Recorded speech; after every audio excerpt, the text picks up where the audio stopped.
সেই কাজকে বাদ দিয়ে আজকে দেখবেন এই মহরম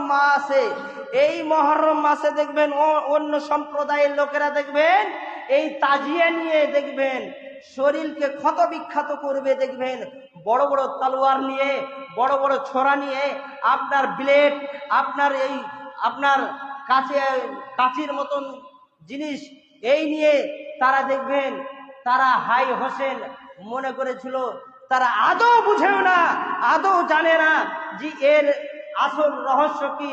আজকে তারা মনে করছে যে হাসান হোসেন বোধহয় কারবালার ময়দানে শহীদ হয়েছিল, এই জন্য যদি আমরা হাসান হোসেনের মতন যুদ্ধ করে যদি আমরা শহীদ হয়ে যেতে পারি, এইভাবে যদি আমরা শরীরকে ক্ষত বিক্ষত করে আমরা শরীরের থেকে যদি আমরা রক্ত ঝরাতে পারি, তাহলে বোধহয় আমরা হাসান হোসেনের মতন বোধহয় কি করব, আমরা বোধহয় অবশ্যই আমরা জান্নাত পেয়ে যাব, স্বর্গ পেয়ে যাব, অবশ্যই জান্নাত পেয়ে যাব।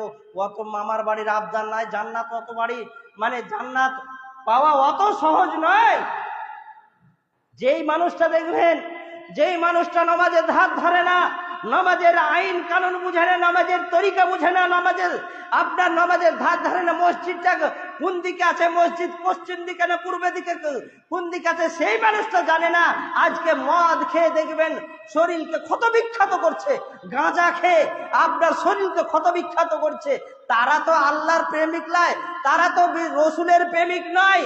তারা করছে কি, তারা কি করছে, আজ যদি আল্লাহর উপর ভালোবাসা থাকতো, রসুলের ওপর যদি ভালোবাসা থাকতো, রসুলের ওপর যদি তাওয়াক্কুল থাকতো, রসুলের ওপর যদি ভালোবাসা থাকতো, আল্লাহকে যদি মানত, তাহলে কোনোদিন অন্যায় কাজ করতো না। তাদের মুখের দুর্গন্ধ এত জঘন্যতম, তাদের মুখের দুর্গন্ধ, মদ খেয়ে তারা এইভাবে শরীর ক্ষতবিক্ষত করছে।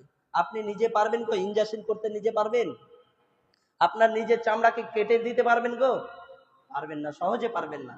আপনার যখন অন্তরে যখন নিঃশ্বাস ভাব থাকবে, তখন নিজের শরীরকে দেখবেন কেটে মেটে একাকার করে দিবেন। সেই রকম আপনি দেখবেন, আপনি স্বচক্ষে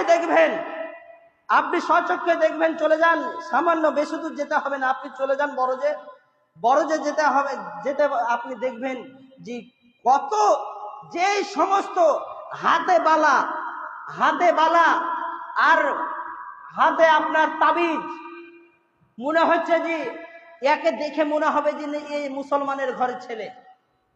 বড় বড় তালোয়ার নিয়ে, মাথায় মনে হচ্ছে পাগড়ে, মাথায় ফেতা বেঁধে দিয়েছে, মনে হচ্ছে মাস্তান যাচ্ছে। এটা কি আল্লাহ রসুলের প্রেমিক? রসুলের চরিত্র এরকম এইভাবে যদি করা হয়, রসুলকে ভালোবাসে, এইভাবে কি হাসান হোসেন করেছিল? আদৌ করেনি। তারা বুঝেও না যে এই আশুরায়ে মুহররম কি জিনিস। আল্লাহ তাবারক ওয়া তাআলা যে ফ্যাসিলিটি দিয়েছেন, এই কাজ থেকে আমাদেরকে বিরত থাকতে হবে এবং আমাদেরকে যেটা করণীয় কাজ আল্লাহ রাসূল বলেছেন সেটা আমাকে করতে হবে। আজ